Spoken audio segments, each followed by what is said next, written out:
अब हम देखते हैं मराठा साम्राज्य को।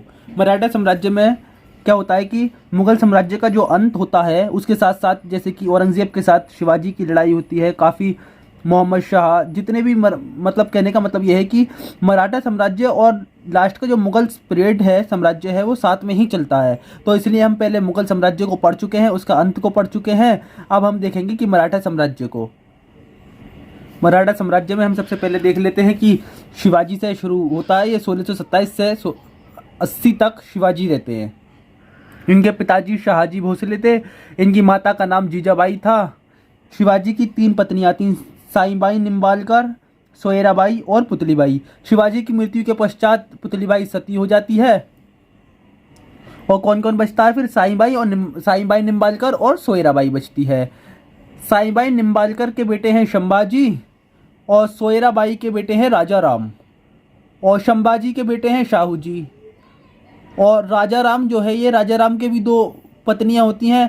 एक का नाम राजसवाई, एक का नाम ताराबाई होता है। ताराबाई लास्ट में हम बताएंगे कि ये कोल्हापुर चली जाती है। और ताराबाई का बेटा होता है शिवाजी सेकंड और राजसवाई का बेटा होता है शंभाजी सेकंड। और इस शिवाजी सेकंड का बेटा भी होता है राजा राम सेकंड, जो शिवाजी के बाद लास्ट वाले पीरियड में राजा यानी छत्रपति बनता है। तो सबसे पहले राजा कौन यानी छत्रपति? शिवाजी। पहले शिवाजी, दूसरे शंभाजी, तीसरा राजा राम और चौथा बनता है शिवाजी सेकंड, पांचवा बनता है शाहू जी और छठा बनता है शंभाजी सेकंड और सातवां बनता है राजा राम सेकंड। जो ये है 1627 से लेकर 1777 तक मराठा साम्राज्य रहता है। ओके, अब हम एक एक करके पूरा गहराई से पढ़ेंगे।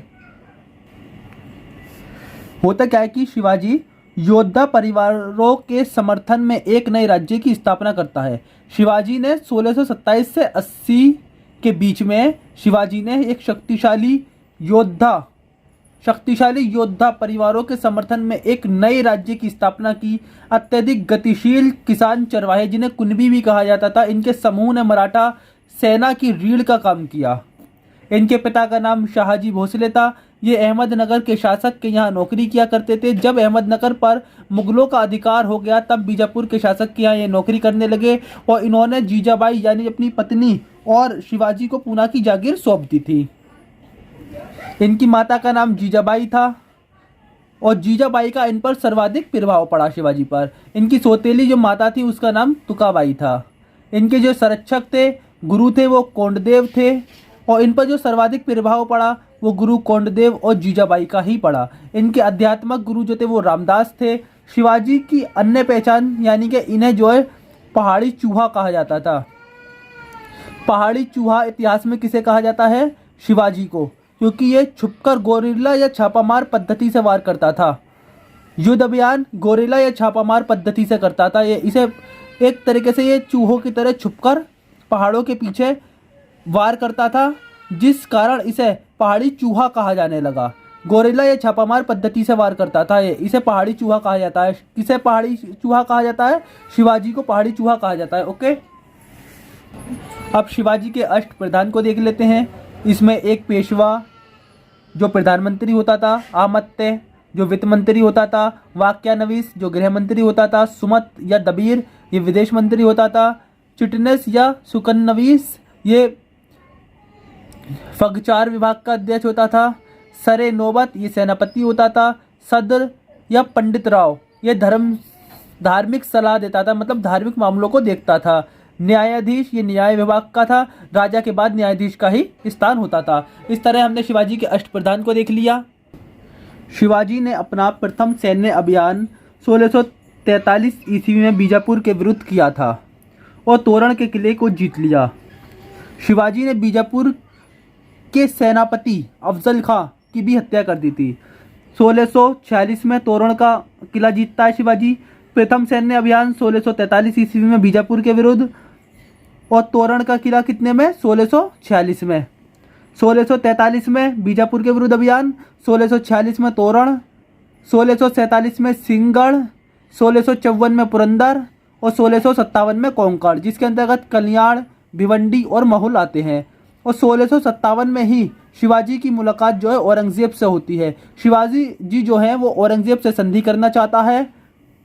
इसी के बीच औरंगजेब ने शिवाजी को पराजित करने के लिए कई अभियान किए। 1664 ईस्वी में शिवाजी जो है वो सूरत को लूटता है। पहली बार शिवाजी ने सूरत को लूटा 1664 ईस्वी में। इस समय यहाँ के जो गवर्नर थे वो इनायत खां थे। ये मुगलों का सबसे बड़ा औद्योगिक केंद्र था, बहुत बड़ा औद्योगिक केंद्र था मुगलों का ये। औरंगजेब ने जयसिंह को भेजा लड़ने के लिए शिवाजी से, और शिवाजी जो है वो पराजित हो गया। फिर एक संधि होती है जिसे पुरंदर की संधि कहा जाता है। 22 जून 1665 ईस्वी को पुरंदर की संधि होती है, जिसमें से संधि में क्या होता है कि 35 किलो में से 23 किले मुगलों को दे दिए जाते हैं, मतलब मुगलों को वापस किए जाते हैं। वह शिवाजी का जो पुत्र है संभाजी, उसको औरंगजेब की सेवा के लिए भेजा जाता है। औरंगजेब की सेवा के लिए भेजा जाता है और संभाजी को 5000 का मनसब दिया जाता है, और साथ में ये वचन लिया जाता है कि मुगलों के साथ बीजापुर के खिलाफ लड़ेगा। ओके। इसके बाद 1666 ईस्वी में औरंगजेब से मिलने पहुंचता है शिवाजी। औरंगजेब से कौन मिलने पहुंचता है? शिवाजी मिलने पहुंचता है, और शिवाजी को आगरा के किले में कैद कर लिया जाता है। ये जो किला है ना, वो जयसिंह के बेटे राम सिंह का किला था। 1666 ईस्वी में मिलने पहुंचा शिवाजी से, औरंगजेब से मिलने पहुंचा शिवाजी, उसे आगरे के किले में कैद कर लिया जाता है, और जयसिंह के बेटे राम सिंह का किला होता है जिस किले में इसे कैद किया जाता है। और सितंबर 1666 ईस्वी में शिवाजी वहां से भागकर रायगढ़ पहुंचता है। 1666 सितंबर के महीने में शिवाजी वहां से भागता है और रायगढ़ पहुंचता है, और बीजापुर से चौथ वसूलता है।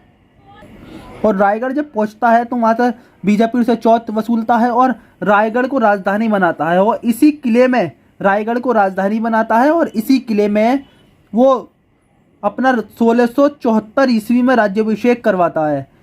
1674 में राज्याभिषेक करवाता है इसी किले में, और इसी किले के अंदर छत्रपति की भी उपाधि लेता है। रायगढ़ के किले में छत्रपति की भी उपाधि लेता है, और 1674 में इसी किले में राज्याभिषेक करवाता है। ये जो अपना राज्याभिषेक करवाता है, ये बनारस के एक पंडित श्री गंगा भट्ट से करवाता है। ये पहला राज्याभिषेक है। अभी एक बार और करेगा शिवाजी राज्याभिषेक। पहला राज्याभिषेक श्री गंगा भट्ट से करवाता है, जो कि बनारस के रहने वाले हैं। और 1670 ईस्वी में दोबारा सूरत को लूटता है। 1670 ईस्वी में दोबारा सूरत को लूटता है ये, और 1674 में अपना राज्याभिषेक करवाता है रायगढ़ के किले में। लेकिन दोबारा कब कराएगा? दोबारा ये कि कहाँ से करवाएगा? ये दोबारा कांची के नीतेश्वर गोस्वामी से करवाएगा दोबारा ये। 1674 ईस्वी में, जैसे कि यहाँ लिखा हुआ था, मैंने दोबारा लिख दिया इसे। 1670 में दोबारा से सूरत को लूटता है ये। 1674 ईस्वी में ये अपना राज्याभिषेक करता है रायगढ़ के किले में, जैसे कि मैं यहाँ पर बता चुका हूँ, और इसी किले में छत्रपति की उपाधि भी लेता है। और 1674 में ही इसकी माता का देहांत हो जाता है।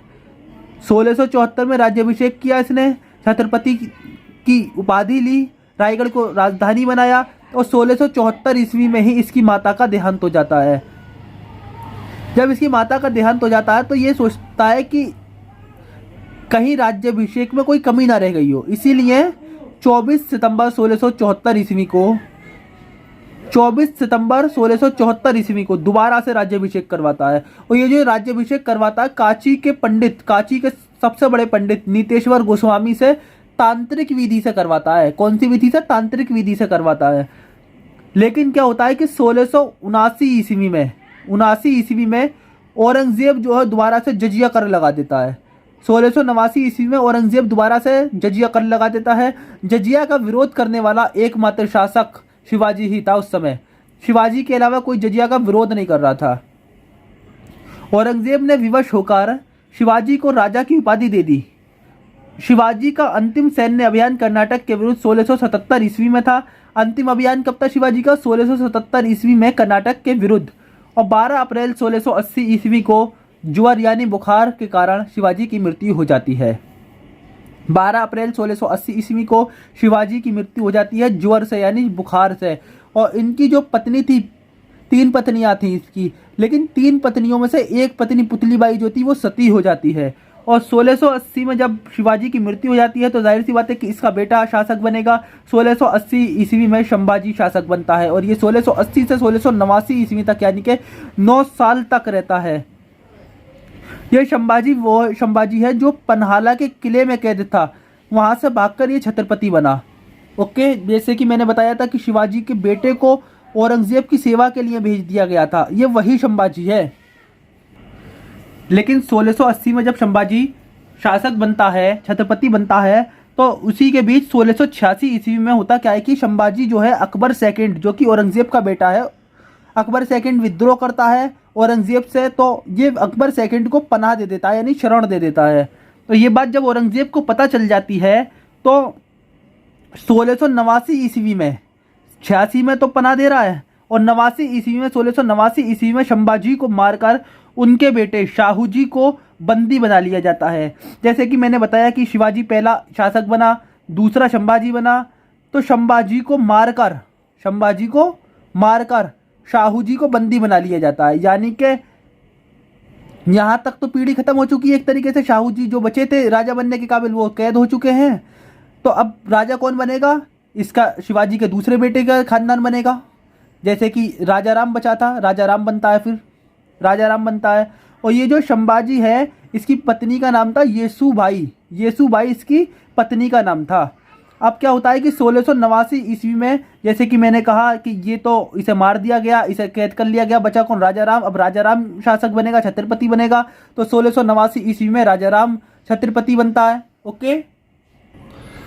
और 1689 में जब राजा राम छत्रपति बन जाता है तो औरंगजेब ने क्या हुआ कि औरंगजेब ने रायगढ़ के किले और विशालगढ़ के किले को जीत लिया। औरंगजेब ने रायगढ़ व विशालगढ़ के किले को जीत लिया। यहाँ से ये जो येसुबाई थी, संभाजी की पत्नी और शाहू जी की माता येसुबाई, इसे क्या करता है कि गिरफ्तार कर लिया जाता है इस किले से। कौन से किले से? रायगढ़ के किले से। औरंगजेब 1689 ईस्वी में रायगढ़ व विशालगढ़ के किले को जीतता है। यहाँ से येसुबाई को गिरफ्तार कर लिया जाता है। और इसी बीच होता क्या है कि राजा राम दक्षिण में जिंजी की ओर चला जाता है। जब यहाँ पर स्थिति बिगड़ने लगती है तो ये जो राजा राम है, ये दक्षिण में जिंजी चला जाता है और जिंजी से मुगलों का घेराव करता है। फिर जिंजी से सतारा जाता है ये, और वहाँ पर अष्टप्रधान में एक प्रतिनिधि को जोड़ता है।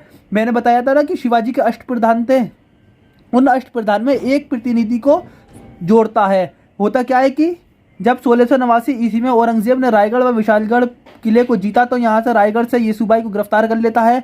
ये स्थिति बेहद खराब हो जाती है। तो राजा राम दक्षिण में चला जाता है, जिंजी चला जाता है दक्षिण में, और जिंजी से मुगलों का घेराव करना शुरू करता है। फिर वो जिंजी से भी सतारा चला जाता है, जहाँ पर अष्टप्रधान में एक प्रतिनिधि को जोड़ता है। इस समय शिवाजी सेकंड बस कितने वर्ष का था? 4 वर्ष का। ये जो राजा राम है, इसका जो बेटा है या शिवाजी सेकंड, राजा राम की भी 2 पत्नियां थी, एक ताराबाई, एक राजसबाई। ताराबाई का बेटा कौन था? शिवाजी सेकंड। और ये शिवाजी सेकंड जो था, ये मात्र 4 वर्ष की आयु का था। कितने? 4 वर्ष की आयु का था। और 1700 ईस्वी में राजा राम की मृत्यु हो जाती है। इसी के चलते 1700 ईस्वी में राजा राम की मृत्यु हो जाती है। अब जब राजा राम की मृत्यु हो जाती है तो बचा कौन? ये मारा गया, इसे कैद कर लिया गया, इसकी मृत्यु हो गई, तो बचा कौन? ये 2 ही तो बचे अभी। तो इन दोनों में से बनता कौन है? शिवाजी सेकंड, चौथा। ओके। तो इसी तरह 1700 ईस्वी में शिवाजी सेकंड जो मात्र 4 वर्ष का है, ये शासक बनता है, छत्रपति बनता है। और इसकी जो संरक्षिका है वो ताराबाई इसकी माता बनती है। इन्होंने क्या करती है? ताराबाई क्या करती है? एक तरीके से ये तो नाम का ही कहलाएगा, 4 वर्ष की आयु है इसकी। ये रायगढ़, सतारा, सिंहगढ़ मुगलों से वापस ले लेती है। ये जो शिवाजी सेकंड है, रायगढ़, सतारा, सिंहगढ़ जो है वो मुगलों से वापस ले लेते हैं। ये क्या ले लेते हैं? ये तो मात्र 4 वर्ष की आयु के हैं। तो ताराबाई ही इसका पूरी संरक्षिका बनकर शासन को चलाती है, ताराबाई चलाती है। ओके। तो क्या क्या वापस ले लेते हैं? रायगढ़, सतारा, सिंहगढ़ जो है मुगलों से वापस ले लेते हैं। और 1707 ईस्वी में औरंगजेब की मृत्यु हो जाती है। 1707 ईस्वी में औरंगजेब की मृत्यु हो जाती है। तो 1707 ईस्वी में कौन बनता है? औरंगजेब की मृत्यु के बाद हम मुगलों का अंत में, मुगल साम्राज्य के अंत में पढ़ चुके हैं कि औरंगजेब के बाद बहादुर शाह फर्स्ट बनता है। तो ये जो 1707 ईस्वी में बहादुर शाह फर्स्ट है, ये क्या करता है? शाहू जी को छोड़ देता है। अब एक बार बैक में जाके देख लेते हैं शाहू जी कौन है, याद रहेगा। शाहू जी ये वाले हैं, संभाजी को मार दिया गया था और शाहू जी इनके बेटे को कैद करके लेके चले गया था औरंगजेब। यही शाहू जी है जिसे 1707 ईस्वी में बहादुर शाह फर्स्ट छोड़ देता है। और बहादुर शाह फर्स्ट क्यों छोड़ता है? बहादुर शाह फर्स्ट इसलिए छोड़ता है क्योंकि इस समय ये छत्रपति बना हुआ है शिवाजी सेकंड, और इसे छोड़ दिया गया तो ये बनने की कोशिश करेगा छत्रपति से, ये बनने की कोशिश करेगा, फिर इन दोनों में झगड़ा होगा तो मराठा साम्राज्य की शक्ति कमज़ोर पड़ेगी, आपस में ही लड़ेंगे। तो जब 1707 ईस्वी में बहादुर शाह के द्वारा शाहू जी को छोड़ दिया गया तो क्या होता है, 1707 ईस्वी में एक युद्ध होता है जिसे कहते हैं खेड़ा का युद्ध। खेड़ा का युद्ध शाहू जी के और शिवाजी सेकंड के बीच होता है। जैसे मैंने पहले कहा कि मराठा साम्राज्य की शक्ति को कम करने के लिए बहादुर शाह फर्स्ट ये हरकत करता है। एक तरफ ताराबाई है शिवाजी के संरक्षका के रूप में और एक तरफ शाहू जी है। ये दोनों आपस में लड़ते हैं ताकि ये चाहता है कि मैं छत्रपति बनूं और ये चाहता है कि मैं छत्रपति बना रहूं। तो ये जो ताराबाई है ये कोल्हापुर चली गई थी, कोल्हापुर से छत्रपति बनाया है इसने शिवाजी सेकंड को। कोल्हापुर से देखरेख कर रहा था ये पूरे शासन की देखरेख कहाँ से कर रहा था? कोल्हापुर से। एक तरफ कोल्हापुर की ताराबाई है जो शिवाजी सेकंड की संरक्षिका के रूप में युद्ध में लड़ती है, और एक तरफ शाहू जी है जो खेड़ा के युद्ध में लड़ते हैं। ये आपस में दोनों लड़ते हैं, शिवाजी सेकंड और शाहू जी। लेकिन होता क्या है कि इसमें शाहू जी जीतता है। शाहू जी किसकी मदद से जीतता है? बालाजी विश्वनाथ की मदद से जीतता है शाहू जी। बालाजी विश्वनाथ जो है एक ब्राह्मण पेशवा है। बालाजी विश्वनाथ एक ब्राह्मण पेशवा है, इनकी मदद से शाहू जी जो है जीत जाता है और शिवाजी सेकंड हार जाता है। अब जब यहाँ से ये जीत गया शाहू जी तो छत्रपति कौन बनेगा? छत्रपति बनेगा शाहू जी, जो कि 1707 ईस्वी से 1749 तक रहता है। हम एक बार बैक स्लाइड में जाकर देख लेते हैं। जैसे कि मैंने बताया ये शाहू जी और शिवाजी के बीच युद्ध होता है जिसे खेड़ा का युद्ध कहा जाता है। शिवाजी हार जाता है, शिवाजी सेकंड, तो शाहू जी बनता है। तो शिवाजी बन चुका था चौथा, अब पांचवा कौन बना है? शाहू जी। ओके, यानी कि ये सब यहाँ 5 तक तो हो चुके हैं। अब बचे कौन कौन? ये और ये, इन्हें बाद में देखेंगे। ये शाहू जी बन जाता है, इसे बहादुर शाह फर्स्ट ने छोड़ा था। ओके, शाहू जी ने को सेना करते कहा जाता है। इसने अपनी राजधानी किसे बनाया था? इसने सतारा को अपनी राजधानी बनाया था। शाहू जी ने अपनी राजधानी सतारा को बनाया था और 1713 ईस्वी में शाहू जी ने ही बालाजी विश्वनाथ को पेशवा बनाया था। पेशवा किसे बनाया था? बालाजी विश्वनाथ को। 1713 ईस्वी में बालाजी विश्वनाथ को पेशवा बना दिया जाता है। लेकिन शिवाजी सेकंड जो कोल्हापुर में था, इसकी मृत्यु कोल्हापुर में हो गई। शिवाजी सेकंड की मृत्यु हो जाती है तो कोल्हापुर संभाजी सेकंड शासक बनता है कोल्हापुर में। एक बार देखते, मैंने कहा कि शिवाजी सेकंड की मृत्यु हो जाती है कोल्हापुर में, तो कौन बनेगा यहाँ पर? एक तरफ तो शाहू जी बना हुआ है, दूसरी तरफ संभाजी सेकंड बनता है। संभाजी सेकंड कौन है? राजा जसबाई का बेटा है, राजा राम का भी बेटा है और शिवाजी सेकंड का सौतेला भाई है। संभाजी सेकंड शासक बनता है और उधर शाहू जी तो बना ही हुआ है, ये कोल्हापुर में बनता है संभाजी सेकंड। लेकिन 1717 ईस्वी में शाहू जी ने बालाजी विश्वनाथ को प्रतिनिधि बनाकर फर्रुखसियार, जो मुगल शासक है, फर्रुखसियार के यहाँ पर भेजा। उसने छत्रपति के पद को मान्यता दे दी। इसे जो है मराठा शासन का मेघना कार्टा कहा गया। 1717 ईस्वी में बालाजी विश्वनाथ को प्रतिनिधि बनाकर फर्रुखसियार यानी मुगल शासक के यहाँ भेजा जाता है और वहाँ पर छत्रपति के पद को मान्यता दे दी जाती है। इसे मराठा शासन का मेघना कार्टा कहा जाता है। और 1731 ईस्वी में वारणा की संधि होती है। 1731 ईस्वी में वारणा की संधि होती है। वारणा की संधि शाहू जी और संभाजी के साथ होती है, जैसे कि मैं बता चुका हूँ। एक बार और स्लाइड में देख लेते हैं पिछली। 1731 ईस्वी में वारणा की संधि हो रही है। किस किस के बीच हो रही है? इस शाहू जी के और इस संभाजी के। यही तो है कोल्हापुर में बना हुआ इधर, और इधर ये शाहू जी बना हुआ है। तो शासक संभाजी सेकंड और शाहू जी है, तो इन्हीं के बीच एक संधि होती है 1731 ईस्वी में, जिसे वारणा की संधि कहा जाता है। और 1749 ईस्वी में शाहू जी की मृत्यु हो जाती है। 1749 ईस्वी में शाहू जी की मृत्यु हो जाती है। इनके मरने के बाद जो सारी शक्तियाँ थी वो पेशवा के हाथों में चली जाती हैं। 1749 ईस्वी में जब शाहू जी की मृत्यु होती है तो इनके मरने के बाद सारी शक्तियाँ पेशवा के हाथों में चली जाती हैं। लेकिन शाहू जी के मरने के बाद सारी शक्तियाँ, मैंने कहा, पेशवा के हाथों में चली जाती हैं, लेकिन शाहू जी वाले क्षेत्र में जा रही हैं। इधर तो संभाजी सेकंड के बाद में राजा राम भी तो बना हुआ है कोल्हापुर वाला। जो सारी शक्तियाँ गईं वो शाहू जी वाली तो ही गई, शाहू जी के क्षेत्र वाली, लेकिन इधर तो संभाजी का के बाद जो है राजा राम बना हुआ है। राजा राम शिवाजी सेकंड का बेटा है। एक बार स्लाइड पर देख लेते हैं। जो सारी शक्तियां पेशवा के हाथों में गई इसके क्षेत्र की तो ही गई शाहू जी के 1749 में मरने के बाद, लेकिन इधर जो संभाजी बना हुआ था इसके बाद कोल्हापुर में, इसके बाद राजा राम बनता है, तो इसकी थोड़ी गई हैं सारी शक्तियां। ये तो अपने जैसे कि छत्रपति बनता आया है, मतलब शासक बनता है, ऐसे ही बनता चला आ रहा है कोल्हापुर में। पहले कोल्हापुर में राजा राम शिवाजी सेकंड बनता है, फिर संभाजी सेकंड बनता है, फिर इसके संभाजी सेकंड के बाद राजा राम बनता है। इस तरह ये 7वां छत्रपति बनता है। लेकिन इधर की जो शाहू जी का जो क्षेत्र था इसकी सारी शक्तियां क्या होता है कि पेशवा के हाथों में चली जाती हैं। अब हम देखेंगे कि पेशवा का काल शुरू हो जाएगा, जाहिर सी बात है जब पेशवा के हाथों में सारी शक्तियां चली जाती हैं। तो जैसे कि मैंने बोला कि संभाजी के बाद राजा राम बनता है सेकंड, राजा राम सेकंड बनता है शासक। तो 1749 ईस्वी में राजा राम सेकंड बना। 1749 ईस्वी में जब शाहू जी की मृत्यु हो गई तो उसके बाद कोल्हापुर की तरफ शाहू जी वाले क्षेत्र की तो सारी शक्तियां पेशवा के हाथों में चली जाती है, लेकिन उधर कोल्हापुर की तरफ क्या होता है कि राजा राम सेकंड बनता है। और 1750 ईस्वी में एक संधि होती है, संगोला की संधि, जो राजा राम सेकंड इसके और जो पेशवा बालाजी बाजीराव है इसके बीच होती है। ये बालाजी जो बाजीराव है ये बाजीराव फर्स्ट का बेटा है। हम देखेंगे यहाँ पर पूरा मेथड समझेंगे कि कौन सा पेशवा कब आया और किसने क्या करा। बस इतना याद रखें कि 1750 ईस्वी में संगोला की संधि होती है जिसमें राजा राम सेकंड है, जो 7वां मैंने बताया था अभी 7वां छत्रपति है। राजा राम सेकंड और पेशवा बालाजी बाजीराव के बीच संधि होती है जिसे संगोला की संधि कहा जाता है। ये 1750 ईस्वी में होती है और इसी संधि के अकॉर्डिंग पेशवा मराठा साम्राज्य के वास्तविक प्रधान बन जाते हैं। मतलब कि ये जो राजा राम वाला है, राजा राम सेकंड का पद खत्म हो जाता है, मराठा साम्राज्य के जो वास्तविक प्रधान है वो पेशवा बन जाते हैं। इन पेशवाओं का जो निवास स्थान था वो पुणे था। अब सब कुछ क्या होता है कि बस पेशवा ही रह जाते हैं। अब हम पेशवाओं का क्रम देखेंगे। जैसे कि मैंने पहले बोला था कि शाहू जी ने 1713 ईस्वी में बालाजी विश्वनाथ को पेशवा बनाया था, तो ये 1713 से लेकर 1720 तक रहते हैं।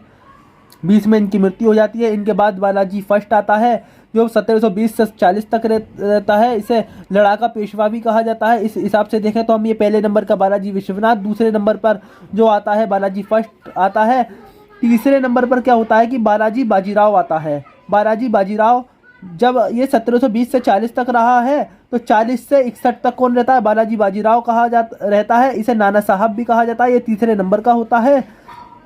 इसका एक भाई और होता है रघुनाथ रघोवा, यानी कि बालाजी फर्स्ट जो है इसके दो बेटे थे, एक बालाजी बाजीराव एक रघुनाथ रघोवा।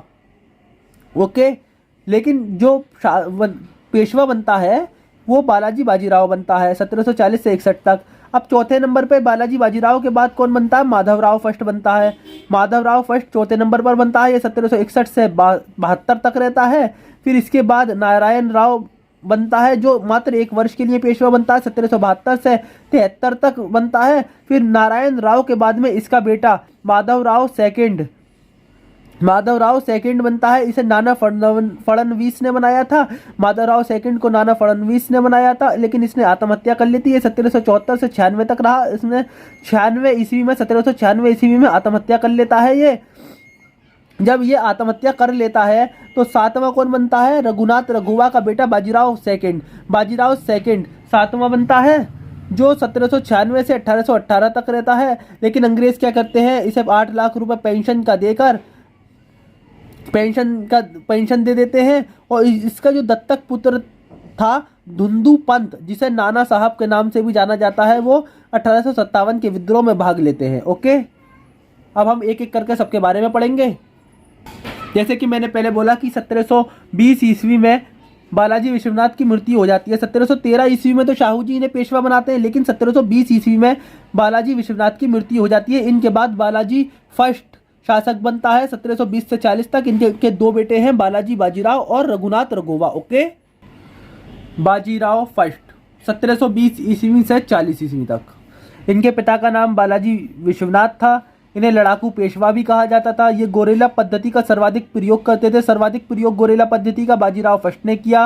1728 ईस्वी में हैदराबाद के शासक निजामुल मुल्क को हराकर इन्होंने मुंशी शिवगांव की संधि की थी।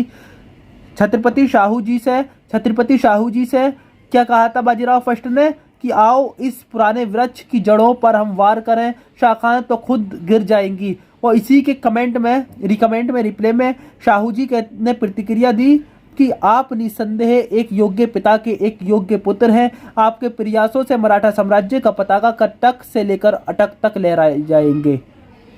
1737 ईस्वी में बाजीराव फर्स्ट मात्र 500 घुड़सवारों के साथ मुगल सम्राट मोहम्मद शाह पर आक्रमण कर देता है और दिल्ली को पूरी तरह लूटता है। मोहम्मद शाह एक संधि करता है जिसके तहत 5 लाख प्रतिवर्ष लेकर विदेशी आक्रमण के समय सैन्य मदद का वचन दिया जाता है कि बाजीराव फर्स्ट सैन्य मदद करेगा मुगलों की। 5 लाख रुपए प्रतिवर्ष लेगा कौन? बाजीराव फर्स्ट। लेकिन 1739 ईस्वी में नादिर शाह ने जब दिल्ली पर आक्रमण कर दिया तो बाजीराव फर्स्ट ने इसकी मदद नहीं की। मोहम्मद शाह की यानी कि मुगल सम्राट की मदद नहीं करता है बाजीराव फर्स्ट, ये अपनी बात से मुकर जाता है। इसका संबंध जो है एक मुस्लिम महिला मस्तानी से था। इसने पुर्तगालियों से सालसेट बसीन को छीन लिया।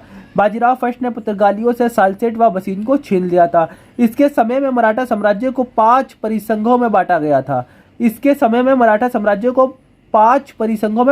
था। अब हम 5 उन परिसंघों को देख लेते हैं। उन परिसंघों में पहला गायकवाड़ जो कि बड़ौदा के रहने वाले थे, प्रशासक थे। पेशवा जो कि पूना के थे। भोसले ये कौन से थे? ये नागपुर के थे। होलकर ये कहाँ के थे? इंदौर के थे। सिंधिया ये कहाँ के थे? ये ग्वालियर के थे। तो हमारी जो ट्रिक है बड़ा गायक यानी बड़ोदरा के गायक। पूना पेश यानी पूना के पेशवा।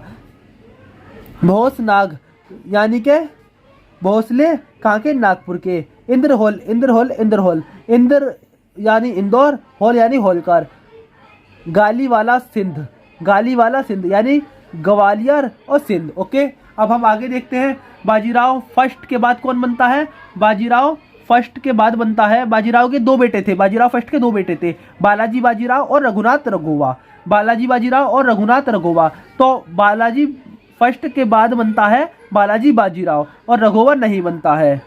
बालाजी बाजीराव पेशवा बनता है, बालाजी बाजीराव। ओके, हम देखते हैं बालाजी बाजीराव को।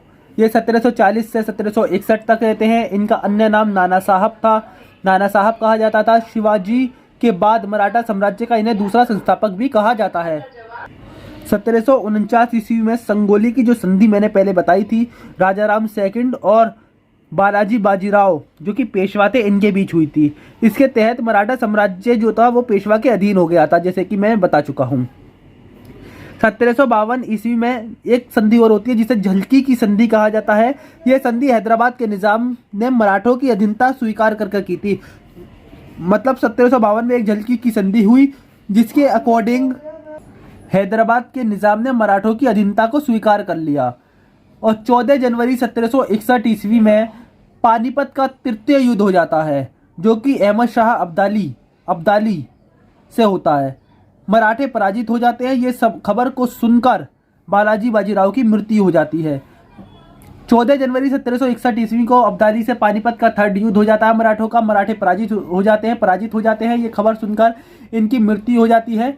इतिहासकार सिडनी ओवन ने कहा कि पानीपत का तृतीय युद्ध ये तय नहीं कर सका, ये सिद्ध नहीं कर सका कि भारत में किसका शासन होगा, लेकिन ये जरूर सिद्ध कर दिया कि भारत में किसका शासन नहीं होगा।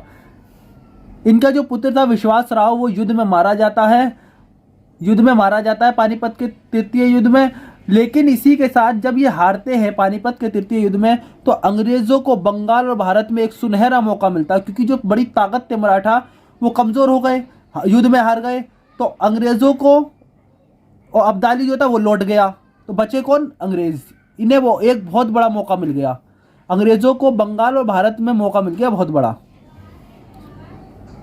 इसने बंगाल के नवाब बालाजी बाजीराव ने बंगाल के नवाब अलीवर्दी खान को हराकर भारतीय उपमहाद्वीप के 1/3 हिस्से को अपने नियंत्रण में ले लिया था।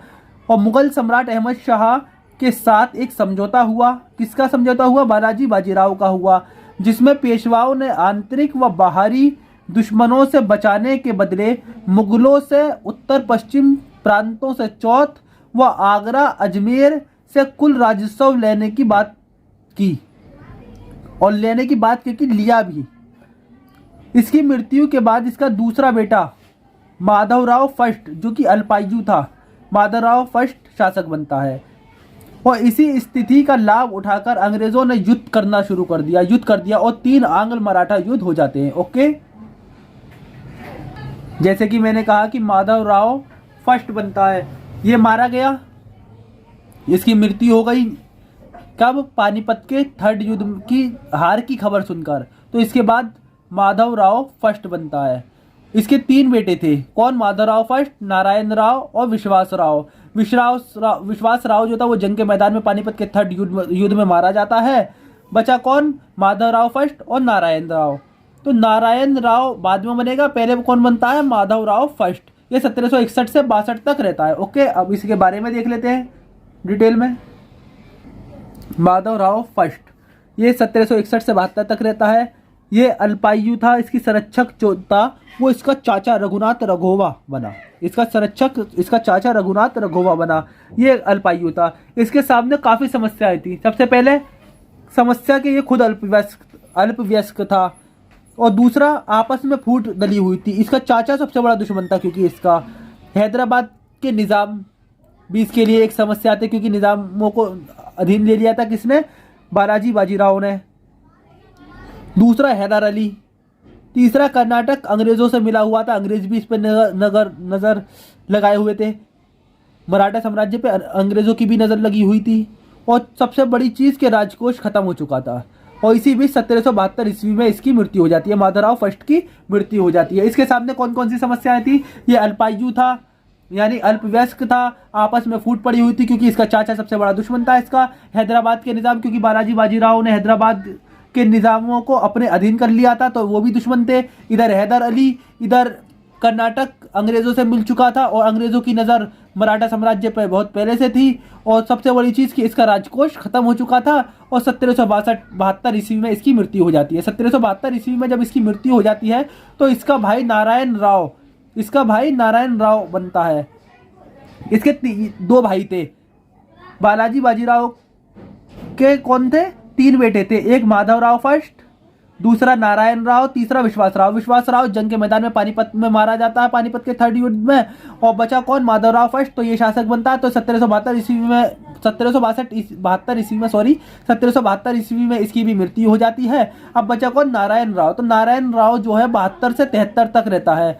इसकी हत्या मैंने जैसे कि कहा कि इसका सबसे बड़ा दुश्मन जो था इसी का चाचा रघुनाथ रघोवा था। तो रघुनाथ रघोवा 1772 से 73 में जब नारायण राव बनता है पेशवा, तो ये रघोवा जो है, रघुनाथ रघोवा, इसकी हत्या करा देता है। और जब ये इसकी हत्या करा देता है तो नाना फडणवीस रघोवा के विरोधी हो जाते हैं। तो नाना फडणवीस क्या करते हैं कि 12 भाई परिषद का गठन करते हैं। नाना फडणवीस 12 भाई परिषद का गठन करते हैं। और नारायण राव के अल्पवयस्क बेटे, इस नारायण राव का भी एक अल्पवयस्क बेटा है जिसका नाम है माधवराव सेकंड, उसको बनाते हैं। माधवराव सेकंड को बनाते हैं कौन? नाना फडणवीस।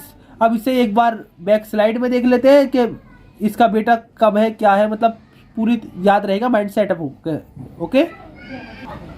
ये नारायण राव यहाँ पर मर गया, रघुनाथ रघोवा ने इसके चाचा ने मरवा दिया इसे। तो इसके बाद में नाना फडणवीस किसे बिठाते हैं? इसके अल्पवयस्क बेटे माधवराव सेकंड को। ये 1774 से लेकर 96 तक रहता है। लेकिन ये क्या होता है कि 96 में आत्महत्या कर लेगा। जब ये आत्महत्या कर लेगा तो फिर बचा कौन? ये तो सब मारे जा चुके। अब बचेगा रघुनाथ रघोवा की फैमिली। और रघुनाथ रघोवा क्या करता है? फिर अपने बेटे बाजीराव सेकंड को 1796 से जो 1818 तक रहता है, बाजीराव सेकंड को बिठाता है। ओके, माधवराव सेकंड इसने हत्या कर ली, अब आत्महत्या कर ली। लेकिन फिर चाचा रघोवा जो है, इसका बेटा बाजीराव सेकंड पेशवा बनता है। अब हम देखेंगे कि बाजीराव सेकंड 1796 से 1818 ये कौन है? ये रघोवा का बेटा है। इसने अंग्रेजों के सामने आत्मसमर्पण कर दिया। बाजीराव सेकंड ने अंग्रेजों के सामने क्या करा? आत्मसमर्पण कर दिया। इन्हें 8 लाख रुपए पेंशन देकर विठूर भेज दिया गया। विठूर कहाँ पर है? विठूर है कानपुर में। कानपुर के विठूर भेज दिया गया। इनके दत्तक पुत्र धुंधु पंत, जो कि नाना साहब के नाम से भी जाने जाते हैं, इन्होंने कानपुर से 1857 का विद्रोह में भाग लिया था। ओके, तो हम कह सकते हैं कि नाना साहब और ये धुंधु पंत जो है ये, और रानी लक्ष्मीबाई, ये जितने भी जो विद्रोही ये ज़्यादातर अपने फ़ायदे के लिए विद्रोह में भाग ले रहे थे। इनके अंदर देश प्रेम की भावना नहीं थी। एक तरीके से हम कह सकते हैं कि जो 1857 का सबसे बड़ा असफल होने का कारण था, सबसे बड़ा असफल होने का ये कारण यही था कि ज़्यादातर लोग अपने फ़ायदे के लिए इस विद्रोह में भाग ले रहे थे। ओके, देखते हैं कि फर्स्ट आंग्ल मराठा युद्ध 1778 से 82 तक चलता है। अब सबसे पहले युद्ध के कारणों को देखते हैं।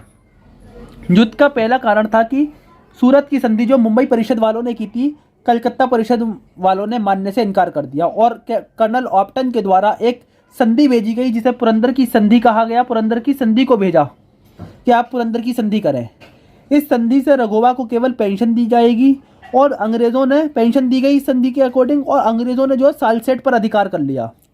वहीं 1777 ईस्वी में नाना फडणवीस ने पश्चिमी तट पर फ्रांसीसियों को एक बंदरगाह दे दिया। जब फ्रांसीसी को बंदरगाह दिया गया तो अंग्रेज़ खिसिया गए, क्योंकि अंग्रेज़ों के तो सबसे बड़े दुश्मन कौन थे? फ्रांसीसी थे। बंदरगाह दे दिया तो कलकत्ता परिषद के साथ जो पुरंदर की संधि हुई, कलकत्ता परिषद ने कहा कि आपने इस संधि का उल्लंघन किया है, और परिणाम यह हुआ कि वडगांव में एक लड़ाई हुई। अब वडगांव की लड़ाई को छोड़ो, पहले इसके और देख लेते हैं कि और क्या क्या कारण थे प्रथम युद्ध के। दूसरा कारण यह कि 1761 ईस्वी में पानीपत की लड़ाई में अहमद शाह अब्दाली की जो लड़ाई हुई, इसमें बालाजी बाजीराव का बेटा विश्वासराव मारा जाता है, जिसके कारण मराठे कमज़ोर हो जाते हैं। मराठे क्या होता है कि कमज़ोर हो जाते हैं। तो फिर इसमें एक लड़ाई हुई। कहाँ पर हुई लड़ाई? 1779 ईस्वी में वडगांव के समझौते पर 1779 में कलकत्ता परिषद ने इस संधि का उल्लंघन माना। परिणाम यह हुआ कि वडगांव में एक लड़ाई हुई और महादजी शिंदे के नेतृत्व में मराठों ने अंग्रेज़ों को बुरी तरह हरा दिया और अंग्रेज़ों को 1779 ईस्वी में बडगांव के समझौता, जो बडगांव की संधि है, इस पर हस्ताक्षर करने के लिए मजबूर कर दिया। लेकिन जब अंग्रेज़ मजबूर हो गए तो उन्होंने साइन कर दिए, लेकिन जब मजबूर हुए जभी तो करे। धीरे धीरे वो मजबूत हुए। मजबूत होने के बाद वारेन हेस्टिंग्स, जो कि बंगाल परिषद का अध्यक्ष था, वारेन हेस्टिंग्स ने बड़गांव संधि को अस्वीकार कर दिया। जब मजबूर थे जब तो साइन कर दिए, लेकिन बाद में जब वो ताकतवर हो गए तो बड़गांव की संधि को अस्वीकार कर दिया। फिर अंग्रेज़ों और पेशवाओं के बीच एक और नई संधि होती है जिसे सालाबाई की संधि कहा जाता है, और ये जो सालाबाई की संधि है ये 1782 ईस्वी में होती है। ओके, सालाबाई की संधि क्यों हुई? वारेन हेस्टिंग्स ने बड़गांव की संधि को अस्वीकार कर दिया। तो इसका महत्व, सालाबाई की संधि के महत्व यह है कि इससे अंग्रेज़ों और मराठों के बीच 20 वर्ष तक, कितने वर्ष तक? 20 वर्ष तक शांति प्रदान की गई। और दूसरा क्या हुआ संधि से? अंग्रेज़ों ने हैदर अली से अपने क्षेत्रों को वापस प्राप्त करने में, हैदर अली ने अंग्रेज़ों की वाट लगा दी थी अच्छा खासा, और अंग्रेज़ी जो क्षेत्र थे उन पर अधिकार कर लिया था। तो हैदर अली से अपने क्षेत्रों को दोबारा वापस करने में मराठों की मदद से, अकेले नहीं लड़ पा रहे थे हैदर अली से, वो अकेला ऐसा बादशाह गुजरा था। मराठों की मदद से मतलब यहाँ गद्दारी कौन कर रहे हैं? मराठे। अगर ये मराठे गद्दारी ना करते तो हैदर अली ने अंग्रेज़ों का सफाया कर दिया था एक तरीके से। मराठों की मदद से मैसूर, और अंग्रेज़ों ने मैसूर और जितने भी भारतीय शक्तियाँ थीं बड़ी बड़ी, इनके संयुक्त विरोध से खुद को बचाया। मतलब मैसूर और जितनी भारतीय शक्तियाँ थी बड़ी बड़ी, जो अंग्रेज़ों को लोहा ले सकती थी, अंग्रेज़ों से टक्कर दे सकती थी, अंग्रेज़ों को भगा सकती थी, तो अंग्रेज़ों ने क्या करा? मराठों को अपने में मिलाया। इनकी मदद से उन शक्तियों से लड़े अंग्रेज़। अकेला लड़ने की इनकी औकात नहीं थी हैदर अली से। और होता क्या है कि सालसेट, अंग्रेज़ों ने कहा कि सालसेट पर अंग्रेज़ों का आधिपत्य बना रहना चाहिए। सालसेट पर अंग्रेजों का आधिपत्य बना रहना चाहिए। जो मराठा अंग्रेजों का साथ दे रहे थे, इनमें जाहिर सी बात है कि सालाबाई की संधि में शर्तें रखी गई, उसी के अकॉर्डिंग साथ दे रहे थे। तो एक शर्त यह भी थी कि सालसेट पर अंग्रेजों का आधिपत्य रहना चाहिए, सालसेट पर। और वो भी कौन से वाले अंग्रेजों का? बंगाल परिषद वालों का, ना कि मुंबई परिषद वालों का। और अंग्रेजों से पेशवाओं ने भी कहा, मराठों ने पेशवाओं से कहा, मतलब जो मराठा पेशवा थे उन्होंने अंग्रेजों से कहा कि आप रघुनाथ रघोवा को कोई सहायता नहीं देंगे। जो चाचा रघुनाथ रघोवा था, इसे कोई सहायता नहीं देंगे। तो अंग्रेजों ने भी कहा कि आप किसी भी यूरोपीय राष्ट्र का समर्थन नहीं करेंगे। मतलब खुले तौर पर यह कह दिया कि आप रघुनाथ रघोवा का साथ नहीं देंगे। अंग्रेजों ने कहा कि आप किसी भी यूरोपीय राष्ट्र का समर्थन नहीं करेंगे। और अंग्रेजों को व्यापार करने में पहले की तरह विशेषाधिकार प्राप्त होने चाहिए। जैसे पहले अंग्रेज व्यापार क्या करते थे खुले तौर पर विशेष अधिकार लेकर, ऐसे ही अब करने दोगे आप। ये किससे कहा? अंग्रेजों ने पेशवाओं से कहा। इसके बाद हम देखते हैं कि इसी संधि से अंग्रेजों ने 12 भाई परिषद, इसी संधि से अंग्रेजों ने 12 भाई परिषद को मान्यता दे दी। और माधव नारायण सेकंड को पेशवा भी स्वीकार कर लिया। माधव नारायण जोता सेकंड, इसे पेशवा भी स्वीकार कर लिया। इसके तहत फर्स्ट आंग्ल मराठा युद्ध कौन सी संधि के तहत खत्म होता है? सालाबाई की संधि के तहत खत्म होता है। सालाबाई की संधि के तहत फर्स्ट आंग्ल मतलब प्रथम आंग्ल मराठा युद्ध खत्म होता है। अब इसके बाद देखेंगे हम सेकंड आंग्ल मराठा युद्ध। सेकंड आंग्ल मराठा युद्ध 1803 से लेकर 1806 तक चलता है। ये जो है बसीन की संधि के द्वारा खत्म होता है। कौन सी संधि? बसीन की संधि के द्वारा। इसमें होता क्या है कि जो रघुनाथ रघोवा का बेटा बाजीराव सेकंड बना था पेशवा, ये अंग्रेजों की अधीनता को स्वीकार कर लेता है। अंग्रेजों की अधीनता को स्वीकार कर लेता है बाजीराव सेकंड। लेकिन इस संधि को होलकर, भोसले, सिंधिया ने नहीं माना, जिस कारण थर्ड युद्ध हो गया। क्या होता है कि सेकंड युद्ध में क्या होता है कि बसीन की संधि के अकॉर्डिंग खत्म होता है और पेशवा जो बाजीराव सेकंड है, रघोवा का पुत्र, ये अधीनता को स्वीकार कर लेता है। किसकी अधीनता? अंग्रेजों की अधीनता को। लेकिन इस अधीनता को ये स्वीकार करता है, ना कि होलकर, भोसले, सिंधिया, ये तीनों जो हैं इस संधि को नहीं मानते हैं बिल्कुल भी। और इसी ना मानने के कारण तीसरा युद्ध हो जाता है। अब देखेंगे हम थर्ड आंग्ल मराठा युद्ध। ये 1817 से 1818 तक रहता है, यानी 1 वर्ष। ये पुणे की संधि के तहत समाप्त होता है। और बाजीराव सेकंड, जिन्होंने अधीनता स्वीकार की थी, इसको पेंशन भोगी बनाकर कानपुर के विठूर में भेज दिया जाता है। कहाँ पर भेज दिया जाता है? कानपुर के विठूर में भेज दिया जाता है। और यहीं से इनका दत्तक पुत्र धुंधु पंत यानी नाना साहब 1857 का जो विद्रोह हुआ था, 1857 के विद्रोह में यहीं से भाग लेते हैं। हमारा क्वेश्चन है जो कि मेंस में पूछा जा सकता है कि पानीपत की तीसरी युद्ध में अहमद शाह अब्दाली के खिलाफ मराठों की हार के कारणों का पता लगाइए और स्थापित करें। मतलब हमें मराठों की हार के कारणों को बताना है। तो पानीपत की तृतीय युद्ध सन 1761 ईस्वी में अफगान शासक व मराठों के बीच हुआ था। इस युद्ध में मराठे इतनी बुरी तरह पराजित हुए, मतलब हारे, कि पूरे देश की एक राजनीतिक दशा ही बदल गई। मराठे यदि कुछ गलतियां ना करते तो वो जीत सकते थे। अब मराठों की हार के कारणों को देख लेते हैं हम। ओके, मराठों की हार का पहला कारण मौसम को भी माना जाता है। अब मौसम कैसे? मराठों का जो अधिक ठंड में जंग लड़ना, मराठों का अधिक ठंड में जंग लड़ना, किसमें? अधिक ठंड में जंग लड़ना आसान नहीं था, क्योंकि और दूसरी तरफ देखा जाए तो अब्दाली की जो सेना थी वो सर्दी में भी लड़ सकती थी, ठंड के मौसम में भी लड़ सकती थी, लेकिन मराठों के लिए इस ठंड में जंग लड़ना आसान नहीं था। पहला कारण तो ये। दूसरा, खाने की सप्लाई ना होना। खाने की सप्लाई ना होना, मराठों को यमुना के पास घेर लिया गया, जबकि अफगान फौजें जो थी वो नदी के पास थी, जो आलू जैसी फसलें उगाकर गुजारा कर सकती थी, जबकि मराठों की खाने की सप्लाई जो थी वो बंद हो चुकी थी। ओके, तीसरा हम देखेंगे कि युद्ध नीति जो थी वो एक मत नहीं थी। युद्ध नीति पर ये लोग एक मत नहीं थे। युद्ध नीति पर ये एक मत नहीं थे। और इसके बाद देखते हैं शासन तंत्र का अच्छा संदेश नहीं दिया गया। लगातार जीत की वजह से शासन तंत्र का ख्याल नहीं रखा गया और इसी कारण आम जनता का कभी समर्थन नहीं मिला। लगातार जीत हासिल की थी क्योंकि इन्होंने पहले। और अगला देखते हैं कि मराठों का साथ न देना। मराठों का साथ न देना, मराठों के शत्रुओं ने इस लड़ाई को अपने अवसर की तरह देखा और मराठों का साथ नहीं दिया, क्योंकि मराठे हैदराबाद से लड़ चुके थे, मैसूर से लड़ चुके थे, काफ़ी मुगल साम्राज्य से लड़ चुके थे।